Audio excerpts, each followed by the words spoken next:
tani waa World Trade Center ee magaalada Dubai waxaana ka qabsoomay shirka Well Green Economy Summit 2025 laba cisho ayaa halka ka socday.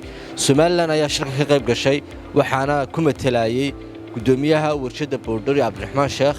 ugu horreyn Cabdiraxmaan soo dhawow shirkii baad ka qayb gashay ee ganacsato badan iyo maalqabeen badan oo adduunka ay yimaadeen. maxaad ugu horreyn ku soo bandhigtay?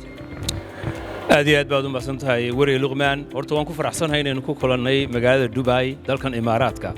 saad u ogtahay horta waxa weyn naga soo horeeyay madaxweynaheena mudane Cabdiraxmaan Ciro oo halkan ku soo bandhigay qadadii Somaliland iyo xeelada dhaqaale ee aynu adduunka aynu suuqeynayno Somaliland. horta anagu tiibaanu daba soconnaa marka haddii aynu nahay hal abuur dhaqaale oo dalka ah ama ganacsadaba inaguna inaynu taas sii wadno ama qurba joog ahaw ama dalka gudihiisa joog waxaynu ka midaysannahay inaynu dalka maalgashi wada doonno. warshada Boundary ganacsato intee galbaad la kulanteen oo kala sheekaysateen arrimaha ganacsiga iyo waliba fursadaha maalgashi ee ka bannaan dalkeena gaar ahaan sectionkaad ku jirta? waa su'aal aad muhiim ah.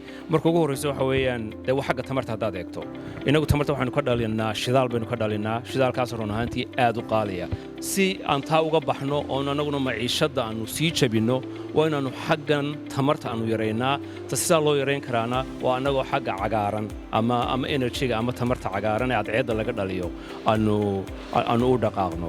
sidaa darteed halkan waxaan u nimidnay inaannu dad fara badan oo danaynaya maalgashiga Somaliland la hadallo oo runtii in fara badan naga warhayay. maanta dhowr qof ayaa nagu yidhi fiisa noo xiraya waannu imanaynaa dalka waannu indhaindhaynaynaa dabeedna wixii maalgashi aanu samayn karno.